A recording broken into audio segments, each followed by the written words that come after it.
वहाँ जन्म जाके चेतना को जाकर वहाँ का मर्ज करने पर पुनर्जन्म नहीं होता, वो मुक्त अवस्था प्राप्त करेंगे, कहीं वो भीतर की बात।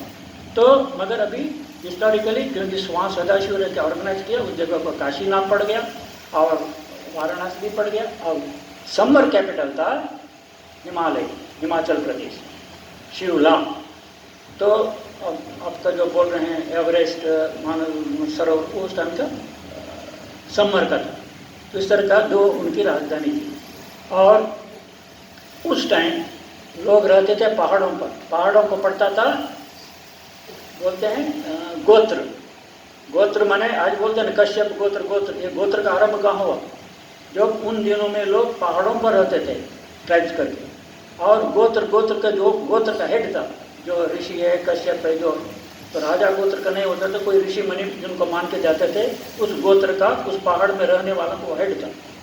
तो इसलिए एक गोत्र दूसरे, उस ग्रोथ में भाईचारा हो गया, भाई बहन, शादी नहीं होती थी, माने लड़कियों को वहाँ संबंध नहीं करते थे, तो दूसरे गोत्र से उठा करके लाना होता था, और उस लाने में अपोजिशन होता था, लड़कियाँ भी अपोज करती थी, मारपीट करके ले आता था। इस तरह गोत्र गोत्र में लड़ाई होती थी, और आरी अनारी को लड़ाई, रेशल वॉर होता था। ऐसे स्थिति में शिव का वहाँ आकर के उन्होंने एक रेशियल ब्लेंडिंग करने की कोशिश की और गोत्र का झगड़ा खत्म करने की चेष्टा की। बोले आत्म गौतम परित्यज्य शिव गोत्रम परिष्ठत। अरे भाई तुम लोग झगड़ा क्यों करते हो, अपना अपना गोत्र छोड़ो, मेरे गोत्र में आ जाओ, हाँ हम सबको लेकर के हैं। तो झगड़ा खत्म करने के उन्होंने प्रस्तुत किया शिव गोत्र। आज भी आनंद मार्ग जो शिव धारा में है, तो आनंद मार्गी का गोत्र क्या है? शिव गोत्र। हाँ शिव गोत्र। उससे पहले कोई कश्यप गोत्र, कोई ये गोत्र वो गोत्र बोलते थे जो मानते मानने वाले, मगर आनंद मार्गी बन गए। आनंद मार्ग भी हमारा गोत्र क्या है? शिव गोत्र। इसलिए एक गोत्र वाली लड़ाई उनसे बंद किया। और दूसरा आर्य अनार्यों की लड़ाई होती थी, उनको बहुत कुछ देना था, ये लड़ाई होंगे से कैसे देंगे? आपस में लड़ाई करते रहेंगे, कोई क्रिएटिव वर्क होगा? तो क्रिएटिव वर्क करने के लिए एक एनवायरनमेंट चाहिए, अनुकूलता चाहिए। तो आपस में रेस लड़ते रहेंगे तो मानव मन का परिचय भी नहीं। इसलिए उन्होंने कहा 3 रेस से 3 कन्याओं का विवाह किया। द्रविड़ जात से काली वर्ण की थी, द्रविड़ कन्या थी वो काली। आर्य जात से पर्वत की कन्या थी पहाड़ी, तो गौरी गौर वर्ण की थी। पहाड़ की कन्या थी पार्वती थी, पर्वत राजा की, तो वो आर्य कन्या थी। और मंगोल जात का कन्या से, जो मणिपुर ये मंगोल एरिया का ईस्टर्न यूपी, तो उसकी जो पत्नी थी वो गंगा। जैसे भगवान श्री कृष्ण की 2 पत्नियां थी फेमस, सत्यभामा और रुक्मिणी।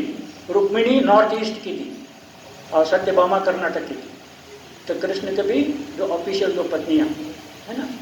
तो शिव ने वो जो मंगोल रेस की लड़की गंगा, द्रविड़ जात की लड़की काली और आर्य जात की कन्या पार्वती, तो जब बन गए तो शिव का प्रभुत्व था। तो इसलिए उसके कारण जब तीनों का मीटिंग पॉइंट शिव हो गए तो रेसों का, तो एक माने कमिंग टुगेदर हो गया रेशल। आज भी होता है राजपूत राजपूत से नहीं लड़ेगा, इसी कारण अकबर ने उसका वीकनेस पॉइंट करके राजपूत को अपने जैसे साथ लिया और उसको सेनापति बना दिया और भेज दिया लड़ो राजपूतों से। ये कहा रहे ये राजपूत है, हम क्यों लड़ेंगे? तो राजपूत राजपूत से नहीं लड़ता था।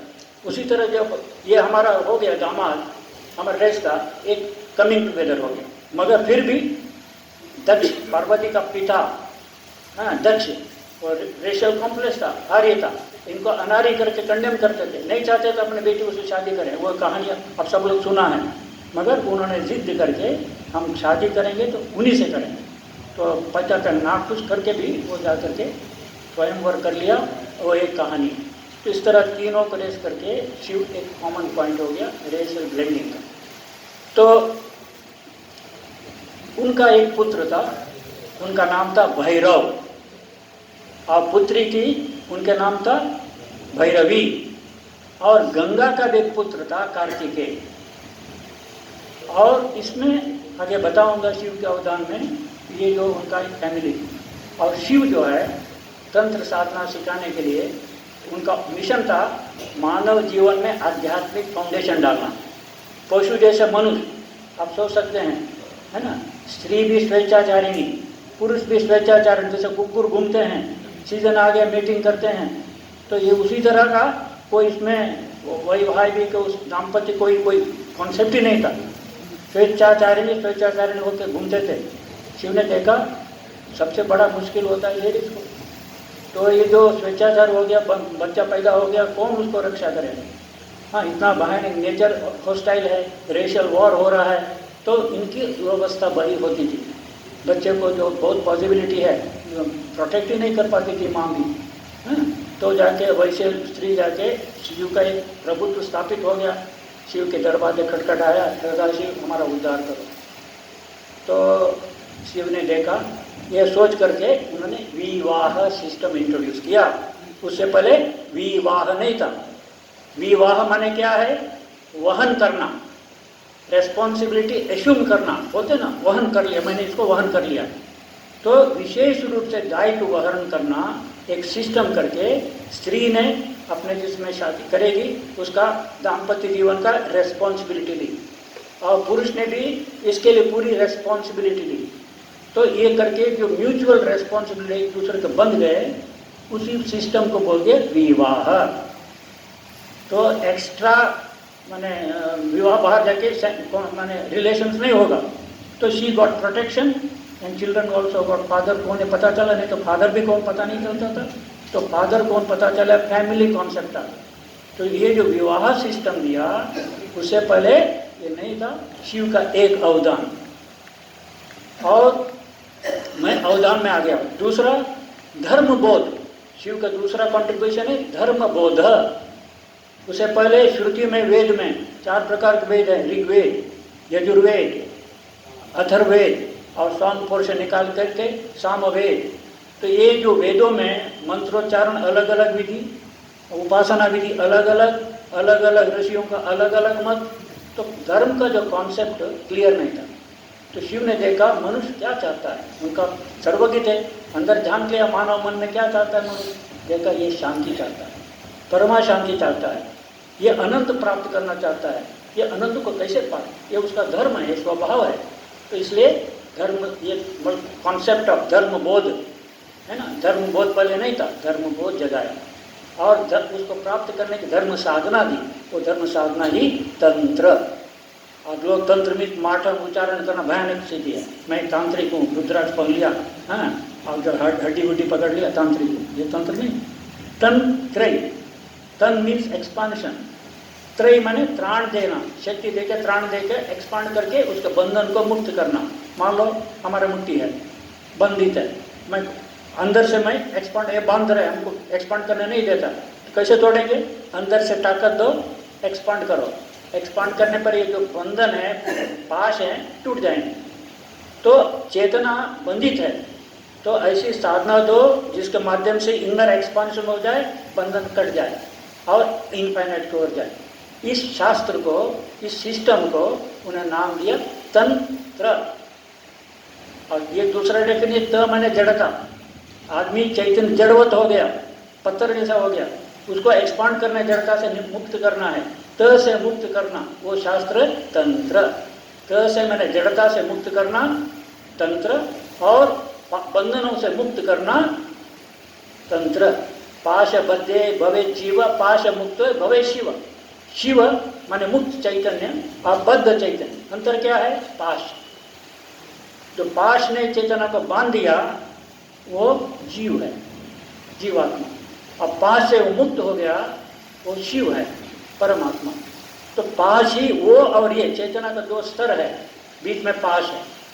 तो ये पाश से चेतना को मुक्त कैसे करें और शिवत्व में अर्जन आ जाए, उसके लिए जो साधना मार्ग है उसको ना शिव ने नाम दिया तंत्र।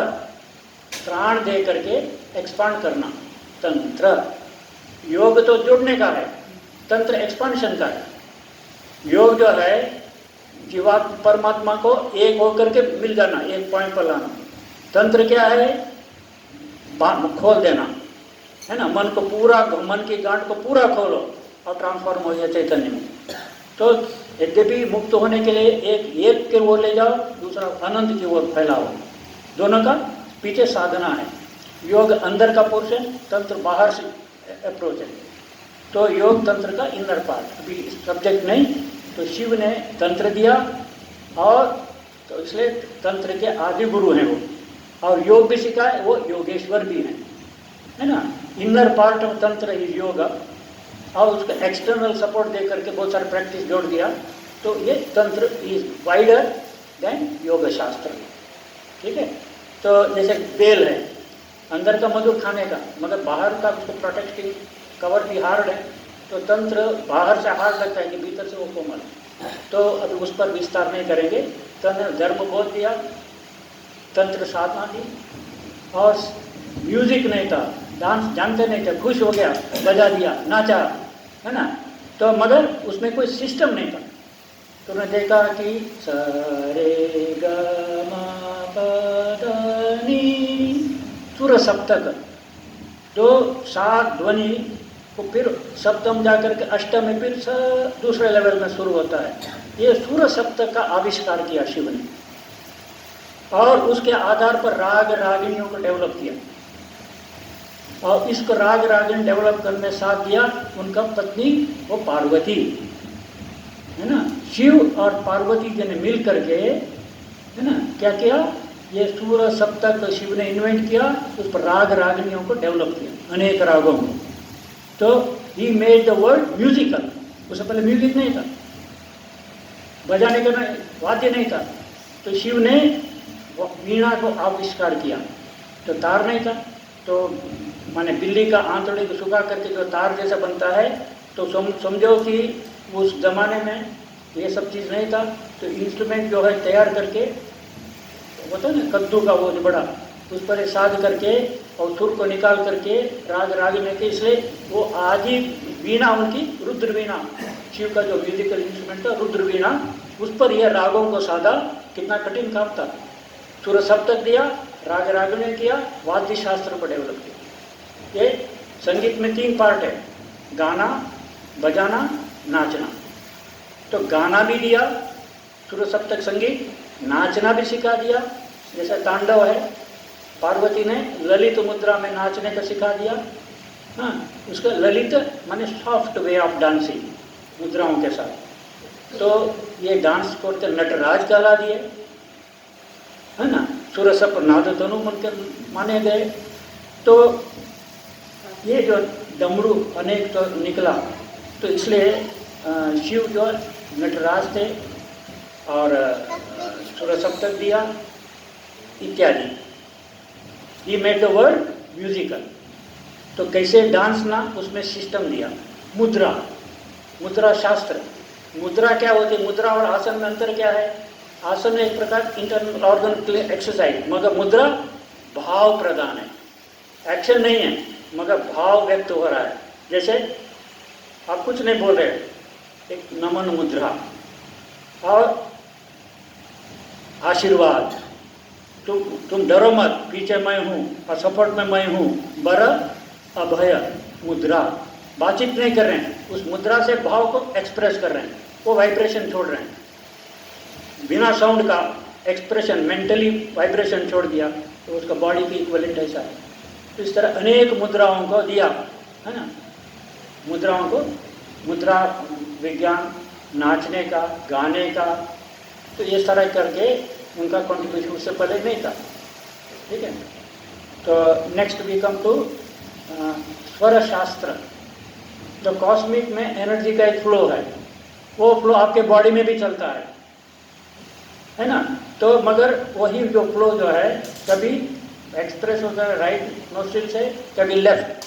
तो ईड़ा पिंगला सुषुम्ना 3 नाड़ी है जिसमें एनर्जी करंट चलता है, कॉस्मिक एनर्जी, जिसको आप भी पार्ट हैं।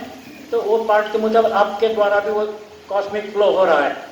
एक बहती नदी में बोट रखेंगे, आप बोट भी ले जाएगा नदी, उसी तरह कॉस्मिक फ्लो में आप भी हैं, वो कॉस्मिक फ्लो आपके अंदर भी चल रहा है। तो ये जान करके आप अनुसार चलेंगे, आपका काम सफल होगा। नदी की धारा में बोट चलाने में आसानी की विरुद्ध में चलाने में, हाँ, उसके साथ मिलकर चलाने में सुगम है, विरुद्ध चल में संघर्ष है। तो कॉस्मिक फ्लो के साथ क्या एक्शन करने से हम सफल हो जाएंगे, वो जो स्वर विज्ञान शिव ने आविष्कार किया। तो जो कब राइट नोस्ट्रिल पिंगला का फ्लो, क्रूडिटी की ओर, लेफ्ट नोस्ट्री ईड़ा का फ्लो सूक्ष्म की ओर, और दोनों का बैलेंस तक सुषुम्ना का। तो क्या काम कब करना है, ये विज्ञान उन्होंने डेवलप करके दिया। आगे चल के उस पर ज्योतिष भी आ गया, बहुत कुछ आ गया, मगर मोटे तौर पर क्रूड वर्क करोगे राइट नोस्ट्री से सांस करो, सूक्ष्म वर्क करोगे साधना आसन आदि ईड़ा का फ्लो में करो, सफल हो जाओगे। तो इसलिए लड़ने जाओगे राइट नोस्ट्री रखो, भोजन करने जाओगे कौन सा नोस्ट्री चलना चाहिए, राइट। क्यों? क्योंकि आपके ऑर्गन्स माने हार्ड वर्क करने के रेडी हैं, और चिंतन करना है, साधना करनी है, अध्ययन करना है, कौन सा है, तो उसका समय आपको अनुकूलता मिलेगी। तो ये जो स्वरोदय का नॉलेज शिव ने प्रथम बार दिया, ठीक। तो ये इस तरह अनेक कंट्रीब्यूशन। और नेक्स्ट वर्ल्ड में आयुर्वेद था, शिव ने तंत्र वेद मैंने बताया, वैदिक शास्त्र दिया, उसको वैदिक शास्त्र बोलते हैं, वो इसलिए वैद्य हैं, वैद्यनाथ हैं। हाँ, वैदिक शास्त्र किसने दिया, वो आयुर्वेद चिकित्सा विज्ञान है कि तंत्र वेद, तो शिव ने दिया वो तंत्र वेद चिकित्सा विज्ञान वैदिक शास्त्र, वेद वेद चिकित्सा विज्ञान आयुर्वेद, है ना। इसलिए आप जो वैद्य धारा में है, लोलिका है, वैद्यनाथ है, तो आप तक ये जो धारा चलती है वैद्यकीय परंपरा का, जिसको सीखने के लिए आज आए हैं आप, तुरंत में मूल में जाओ, पीछे में कौन मिलेंगे, वैद्यनाथ बैठा है ना।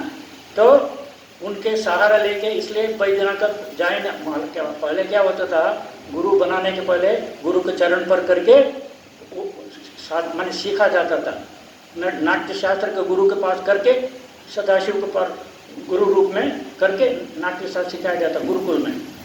वैद्य शास्त्र में उनका शिष्य था धन्वंतरी, जिनके माध्यम से ये विज्ञान, जैसे धन्वंतरी चिकित्सा विज्ञान को धन्वंतरी शास्त्र बोलते हैं ना, धन्वंतरी भगवान बना दिया।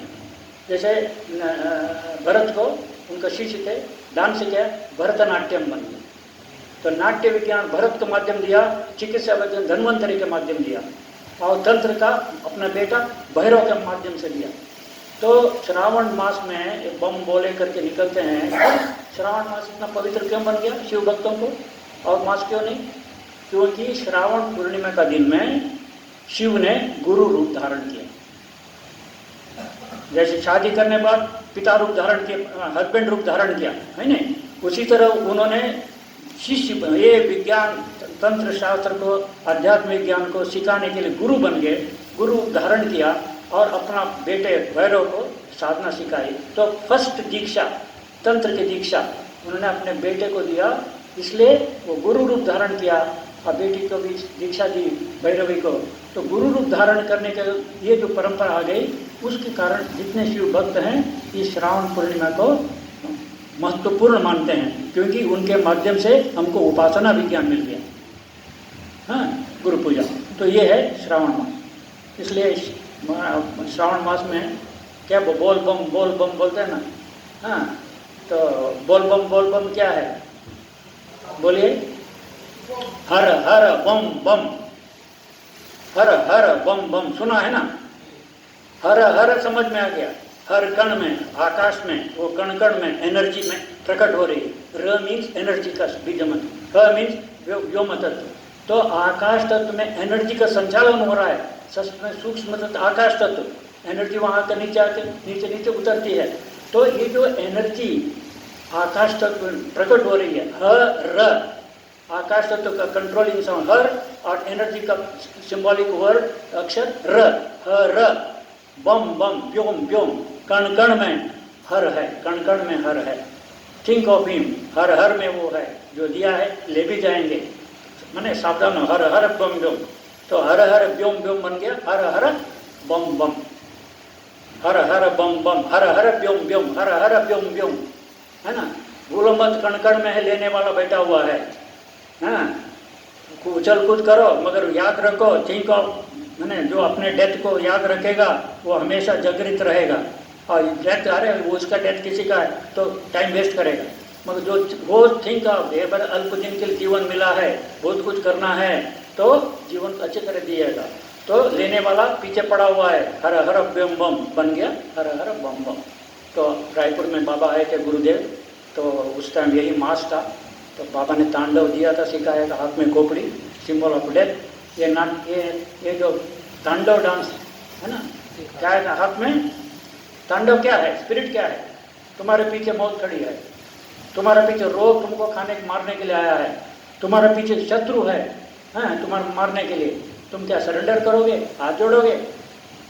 हाँ, तुम्हारे अंदर जो रिपू हैं वो तुमको माने डाउन करने में लगे हैं, है ना, तुम्हारे अंदर शत्रु बैठ कर तुमको मारने में लगा है, डाउन करने के लिए बैठा है, तो क्या स्पिरिट से करोगे? लड़ना होगा। भीतर लड़ाई, बाहर लड़ाई, भीतर शत्रु से भीतर की लड़ाई, बाहर शत्रु बाहर ही लड़ाई। संघर्ष is the essence of, struggle is the essence of life. इसलिए जो स्ट्रगल से दूर हो जाते हैं वो भागता रहेगा, हाँ, खत्म हो जाएगा। मगर स्ट्रगल को जो फेस करेगा, अरे जीवन का एसेंस है, ये एसेंस ऑफ लाइफ, लड़ना ही है, लड़े बिना कुछ नहीं मिलेगा। तो ये जो संघर्ष करने का मनोवृत्ति डेवलप करो, प्रगति हो। संघर्ष से भागने वाला प्रगति हो, मरेगा। इसलिए जो मेरे पीछे anti national force, anti human force, anti क्या है, हमको डाउन करने वाला फोर्स खड़ी है, सिंबॉलिकली या तो खोपड़ी है, या तो फायर है, या तो शांत है। तो दूसरे हाथ में स्ट्रगल फाइट करने का स्पिरिट, या तो त्रिशूल है या तो कृपाण। और जो डांस करने का है, हाँ, उसका पीछे एक विज्ञान है। तो करके I will fight against this enemy which is pulling me down, तो करके एक स्ट्रगलफुल मेंटेलिटी, वीर भाव डेवलप होता है। और जो वीर भाव आ गया वो जीतेगा, हाँ, लड़ेगा, आगे जाएगा। लड़ाई देना हाथ जोड़ने थोड़े मिलेगा। तो राइट लेने के लिए हाथ जोड़ने से राइट नहीं मिलता, लड़ना पड़ता है। हाथ जोड़ कर महात्मा गांधी ने कोई लाया? अरे सुभाष जोकर हम लाएंगे, जन्मसिद्ध अधिकार बाल गंगाधर तिलक बोला, ये कौन होते हैं उनका हाथ जोड़ के मांगना? हम अपना अधिकार मांगेंगे, लड़के लेंगे।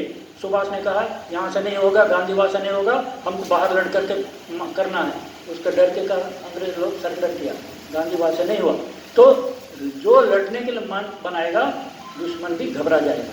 इसलिए जो तांडव का spirit, to awaken the manly spirit, ladies के लिए नहीं, जेंट्स के लिए, नहीं तो उनको मुँह जाएगा प्रैक्टिस करेंगे तो वो जो ग्लैंड जो है अवेकन हो जाएंगे। तो ये शिव का एक महान कृति, इसे उनका नटराज दे दिया, उसी सिंबल है तांडव करते हुए। तो राज राजे ने दिया, डांस में नाट्य शास्त्र दिया, और उनका विशेष कंट्रीब्यूशन ये तांडव। तो ये बारे में एक हिस्टोरिकल, शिव कहाँ नहीं गए थे? चाइना में गए, बाबा ने स्विट्ज़रलैंड गए थे, बोले शिव यहाँ का स्विट्ज़रलैंड का आल्प, क्या बोलते हैं, आल्प माउंटेन, यहाँ तक पहुँचे थे। और उनका वाहन था, क्या वाहन था? शिव का वाहन क्या है? बैल नहीं, हाँ, बैल क्या, वो सांड है ना। बैल और सांड में अंतर है कि नहीं? वो सांड है, मगर वो टिबेटियन सांड है ना, उसके बाल लंबे लंबे हैं। तो उसका नाम रखा था नंदी। इसलिए जहाँ शिव मंदिर है, नंदी बैठता है, वह ज्ञान वहाँ पे लेकर यही प्रमाण है भाई शिव मंदिर था, इसलिए नंदी वाला फेस करके बैठे हैं। तो शिव का वाहन था नंदी, टिबेटियन याक बोलते हैं उसको। उसमें बैठ करके भ्रमण किया। मगर सोचा भाई इतना बड़ा पैदल चल के कैसे होगा, बहुत सारा पावर था ही, जो भी हो। तो कहाँ नहीं गए, जहाँ जहाँ अपना अध्यात्म को स्थापित करने के लिए बहुत जगह भ्रमण किया। चाइना भी गए, चीना से आकर उनके टाओइज्म तंत्र को टाओइज्म बोलते हैं। तो इस तरह के शिव का कंट्रीब्यूशन अनेक है। तो विवाह सिस्टम करके एक दाम्पत्य जीवन स्थापित किया, पुरुष को रेस्पॉन्सिबल किया अपने वो औरत के प्रति और उसके संतान के प्रति दायित्व लिया, जिसके कारण वो जो माँ अपने इंटरनल घर के काम में देखूंगी, बाहर को तुम देखो, दोनों मिलकर के परिवार को उठाएंगे। ये शिव का जो विवाह सिस्टम तब से लेकर आज तक चल रहा है। फॉर्म बदल गया होगा, essentially an agreement between man and woman to assume the responsibility for the all-round welfare of each other। आनंद मार्ग में भी विवाह सिस्टम यही है, न यज्ञ करने की जरूरत है, मगर एसेंस है एक दूसरे के प्रति शारीरिक, मानसिक, आध्यात्मिक वेलफेयर का रिस्पॉन्सिबिलिटी। तो विवाह सिस्टम प्रथम वैवाहिक बने, फर्स्ट मैरिड मैन वर्ल्ड में कौन है? शिव है, पार्वती के साथ मैरिज करते हैं। तो वही आज भी दाम्पत्य जीवन का मॉडल है। सीता राम सीता मॉडल नहीं है, हाँ। तो हमारा भारत में आज भी दाम्पत्य जीवन का मॉडल क्या है? हर पार्वती, है ना। स्त्री पत्नी पार्वती जैसा हो, पति शिव जैसा हो, है ना। सन्यासियों का भी मॉडल, गृहस्थों का भी मॉडल। तो इस तरह एक दाम्पत्य जीवन का स्थापित विवाह सिस्टम से, और धर्म बोध दिया, तंत्र साधना दी, सूरज सप्तक दिया, संगीत शास्त्र, संगीत माने गाना, नाचना, बजाना, तब मिलकर संगीत बनता है, ये तीनों उन्होंने दिया। और भी जो भी जरूरत पड़ गया, वैदिक शास्त्र दिया। तो और अस्त्र सिखाया, असुरों को मारते थे हम श्रेष्ठ बोल के, ये दौड़ के आते थे, बचाओ बचाओ, त्राहिमाम त्राहिमाम, तो उनको प्यार दे करके बैठा करके अस्त्र सिखाया, वज्रास्त्र है ना, अलग अलग अस्त्र सिखाया, तो दिव्यास्त्र भी सिखाया। तो इस तरह करके बोलते शिव के पास जाने के बाद बड़ा ये राक्षसों को मारना बड़ा दूर हो जाते। तो ये एक पृष्ठभूमि में शिव का अवतार महासंभूति, ये संभूति महासंभूति, हम आनंद मार्ग में अवतार नहीं, अवतरण हो गया, हम सब अवतरित हैं, परमात्मा का रूपांतर हो, वो महासंभूति, ग्रेट मैनिफेस्टेशन। तो ये शिव का हिस्टोरिकल, ज़्यादा बोलने की जरूरत नहीं, एसेंस बोल दिया। सो शिव के अवदान बोल दिया। नेक्स्ट आता है इनके विभिन्न नाम। आप नाम पूछो, शिव का कोई नाम पूछिए, हम समझा सकें, बोलिए। उद्देश्य बाद में आएगा। एक शिव के एक दो चार नाम बताओ। पंचवक्त्रम त्रिनेत्रम, ज्ञान मंत्र में आता है। हाँ, देवानाम अपि देव, देवान अपि देवानाम अपि, देवताओं के भी देवता, जिसका जो उपासना करते हैं वो महादेव है। देव मीन्स डिवाइन वाइब्रेशंस, क्रिएशन में के फ्लो में, तो उनको देव बोलते हैं। और उसके भी वो भी जिनका उपासना करते हैं, इसलिए देवानापि देव महादेव। महाकाल, काल सबको खा लेता है, काल को कौन खाएगा? काल सबको खा रहा है ना। देश काल पात्र, ये सृष्टि के अंदर तत्व हैं। जहाँ देश है वहाँ पात्र है, जहाँ देश पात्र वहाँ काल भी है, जहाँ देश काल पात्र नहीं है वहाँ कौन है? तो इसलिए काल भी मृत्युंजय, मृत्यु सबको मारती है, तो मृत्यु को मारने वाला कौन है? मृत्यु को किसने जीत लिया? इसलिए मृत्युंजय। बोला तो नहीं, बोला ना, अर्धनारीश्वर। तो ये कॉन्सेप्ट आ गया पौराणिक टाइम में, एक बुद्धिज्म खत्म हो गया और 2000 साल के बाद एक कॉन्सेप्ट आ गया, पुरुष प्रकृति मिलकर के ब्रह्म है। तो पुरुष अर्ध और नारी अर्ध, शिव शक्त्यात्मकम, शिव तत्व का पार्ट पुरुष और नारी, अर्धनारीश्वर, एक कॉन्सेप्ट है। ब्रह्म पुरुष ही नहीं है, ब्रह्म स्त्री ही नहीं है, ये दोनों लेके अर्धनारीश्वर, इसलिए वो सिंबॉलिक किया, आधा शिव है आधा पार्वती है। एक पिक्चराइज किया, गंगाधर, गंगा को धारण किया, नदी का, है ना, सोचते हैं वही गंगाधर है, नहीं, वो मंगोलियन लेडी गंगा। तो भैरव बड़ा महान हो गए, भैरव का नाम हो गया। कार्तिकेय थोड़ा लड़थड़क भड़क के पीछे एक्स्ट्रोवर्शन, है ना, ऐसा भी बहुत होता है, इसलिए साधना की नाम उसको मन नहीं लगता था। तो उसकी माँ दुखी रहती, देखो पार्वती का बेटा नामी हो गया, काली का बेटा भी मशहूर हो गया, मेरा बेटा देखो। माँ को थोड़ा दुख होता था। और शिव कोमल दिल के, बैलेंस करना पड़ता है फैमिली का, गुड मैनेजमेंट। कहाँ गया हमारा क्या नाम उनका, लाइफ मैनेजमेंट वाला? हाँ, वो बिना मैरिज का लाइफ मैनेजमेंट कर रहा है। शादी हो जाए मैनेजमेंट कर तब मानेंगे। अब शादी वाला तो लाइफ मैनेजमेंट सिखा रहा है बिना शादी किए, है ना। गुरु होने के लिए मैरिड आदमी होना है, जरूर नहीं तो औरतों को, लेडीज को कैसे गाइड करेगा। इसलिए तंत्र में लिखा है गुरु के लिए मैरिड पर्सन, उनका परिभाषा डिवाइन किया, ये शुड बी गृहस्थ। शंकराचार्य कैसे गुरु बनेंगे? इसलिए कुछ उनको प्रश्न किया, हाँ, उनके वाइफ ने मंडन मिश्रा के, तो भाई मैं अधिकारी नहीं उसको जानने का। तो अधिकारी बनने के लिए उन्होंने परकाय प्रवेश करके ज्ञान अर्जन के फिर जाके कॉम्पिट बीट किया। तो ये जो है गुरु के बारे में, हाँ, गुरु के बारे में भी कॉन्सेप्ट तंत्र का है। वेद का गुरु और तंत्र का गुरु। वेद का गुरु टीचर है, लेक्चरर है ना, बस मेरा काम हो गया। मगर तंत्र का गुरु तुमको छोड़ेंगे नहीं, तुमको करवा के छोड़ेंगे, इसलिए कठोर है, अनुशासन है। पैसा दिया मैं सीख लिया, बाय बाय, ये नहीं, तुम्हारा पैसा भी नहीं चाहिए, तुम हमको समर्पण करो, नहीं तुमको रगड़ते रगड़ते परेशान, तुमको मेरा शिष्य बन के तुमको बना के ही छोड़ूंगा। ये तंत्र गुरु होता है। आनंद मूर्ति वैसे तंत्र गुरु है, भयानक है। खुद परेशानी उठाते हैं, बस दूसरों को भी परेशानी में डालते हैं, क्योंकि तुम मेरा शिष्य है ना, तुम भी जेल में जाओ।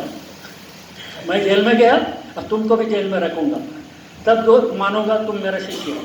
ऐसा बस होता है। तो तंत्र की माने उनका कंट्रीब्यूशन हुआ। अर्धनारीश्वर, गंगाधरा, तो उनका मन बड़ा कोमल था, माने ये तीसरी पत्नी को दुखी है इसलिए उनको थोड़ा ध्यान देते थे। तो बाकी सौतेली बोलते थे शिव ने गंगा को सिर पर रखा है, बोलते ना, किसी को ज़्यादा प्यार दिया बोलते कि उसको सिर पर चढ़ा के, बेटे को वो सिर पर चढ़ा के, बिगड़ रहा है बच्चा, सिर पर चढ़ाया। तो सिर पर चढ़ाया, कालांतर में पौराणिक युग आ गया, गंगाधर नाम था, गंगा में नदी हो गई, नदी को के कल्पना कर कहानी बनाई, वो गंगाधर करके। वो गंगा का धारण किया नहीं, गंगा स्त्री को धारण माने अफेक्शन ज़्यादा देते थे, इसलिए नाम रखे गंगाधर। तो पंचवक्त्रम त्रिनेत्रम, 5 मुख था। क्या शिव का 5 मुख था क्या? मनुष्य का 5 मुख होता है। तो पंचमुख का नाम क्या? एक्सट्रीम लेफ्ट वामदेव, इसके बाद नेक्स्ट टेरिफाइंग कालाग्नि, सामने दक्षिणेश्वर माने कल्याण सुंदरम, फिर ये और नाम आता है कालाग्नि, और जाकर कामाग्नि, लास्ट है दक्षिणेश्वर, है ना, ईशान, फिर दक्षिणेश्वर, वामदेव, कालाग्नि, कल्याण सुंदरम, ईशान और दक्षिणेश्वर। दक्षिण मन एक्सट्रीम राइट, सॉफ्टेस्ट और टेरिफाइंग फेस, लेफ्टिस्ट। तो शिष्य जो है गलत गलत काम करके आता है, गुरु सब जानता है, शिव सब जानते हैं क्या क्या कर्म के आया है, तो उसी के मुताबिक उसके साथ डील करते थे। तो किसके साथ हार्ड होना है, किसके साथ सॉफ्ट होना है, किसको कितना कृपा करना है, ये जो उनका भाव था प्रकट होता, इस रूप देकर के रूप देकर पंचमुख बोल दिया, है ना। तो वामदेव भी है, मगर वही शिव अन्य 5 भाव में शिष्यों को डील कर रहे हैं, इसलिए उनका वो नाम है। तो ये हम लोग अपने जीवन में आनंद मूर्ति में देखा गुरु कैसे शिष्य को हैंडल करते हैं, तो बहुत अलग है। तो पंचवक्त्रम त्रिनेत्रम, 3 माने कोई ये आंख थोड़े था, बायोलॉजिकल आंख थोड़े था, वो अंदर का आंख जिसमें सब दिखाई देता है। अभी तो एक साधु है ना, क्या ना, राम भद्राचार्य, आंख ना होते भी सब पढ़ लिया, कहाँ से हुआ कि तीसरा आंख खुली है, इसमें देखते हैं। मगर शिव का ये स्वाभाविक था, ये आंखें नहीं, ऑल नोइंग एंटिटी। तो ये त्रिनेत्रम, पंचवक्त्रम, वाम, और ये सारा चीज़ बात हो गई, तो ज़्यादा उसमें नहीं जाएंगे। इस तरह 108 में नाम निकाल करके उसका लिखा है शिव नाम रहस्य में। नेक्स्ट आता है शिव की शिक्षा।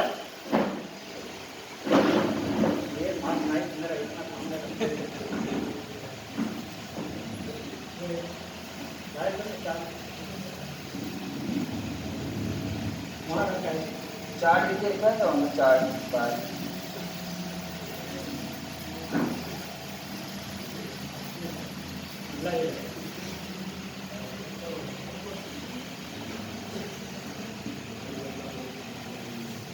तो शिव की शिक्षा क्या है?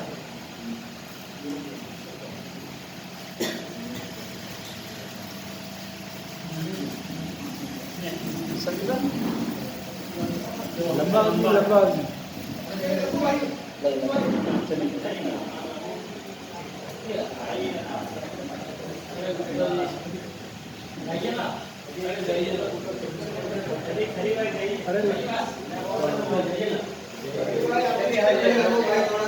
चला दिया लगा। जो शिव की शिक्षा वो नमः शिवाय शांति पुस्तक में दिया है। वर्तमाने 2 पार्ट है, शिवोक्ति माने अकाट्य सत्य, शिवोक्ति माने शिव ने कहा ये अकाट्य है, और उपदेश दिया। 2 पार्ट में शिव की शिक्षा है। वर्तमानेषु वर्ते, वर्तमान में रहो। 3 टाइम काल है, भविष्य, भूत, वर्तमान। वर्तमान काल क्या है? वर्तमान is a moving point. Time के इसमें प्लेन में आप एक पॉइंट हो, आप जैसे जैसे आगे भविष्य को जाओगे भविष्य अतीत होता जाएगा, है नहीं। आप बचपन में आपको बॉडी छोटी थी, जैसे टाइम के साथ आप आ गए वो सब बैक चला गया, भविष्य अतीत हो गया। तो वर्तमान present is a meeting point of भविष्य and past. Future and past का मीटिंग पॉइंट है वर्तमान। तो मोस्ट इम्पॉर्टेंट टाइम कौन सा है लाइफ में? अतीत, पास्ट कि फ्यूचर? प्रेजेंट। जो कुछ करना है इसको ध्यान दे दो। तो कई लोग के पास में ये हुआ, बुढ़ापे में और सताता है, मेरे बेटे ने ऐसा किया, बेटी ने ऐसा किया, हाय हाय करके उसी में हो, है ना? वर्तमान इग्नोर होता है और बहुत कल्पना करके बैठा है, अरे मेरे क्या पास हो जाएगा, नौकरी मिलेगी, ये सब मिलेगा, वो मिलेगा, तो उसी में डे ड्रीमिंग करता है। टाइम चला गया और टाइम आ गया, कुछ नहीं कर पाया। इसलिए फोकस ऑन वर्तमान। शिव ने कहा वर्तमान, लिव इन द प्रेजेंट। वर्तमान जो करोगे वही भविष्य बन के आएगा। अतीत पर तुम्हारा कंट्रोल नहीं, जो हो गया हो गया, और जो होना तो हो मिलेगा मिलेगा, मगर जो करेंगे वही मिलेगा। इसलिए लिव इन द प्रेजेंट। तो क्रोध एवं महान शत्रु, आपका सबसे बड़ा क्रोध दुश्मन कौन है? एंगर, गुस्सा। गुस्सा में तो उसका आप कुछ नहीं बिगाड़ोगे, अपने को बिगाड़ोगे, बैलेंस खो जाओगे। इसलिए दुश्मन तुमको बीट करना चाहे तुमको गुस्सा आएगा। हाँ, गुस्सा में बुद्धि हो जाएगी, अटर पटर करोगे।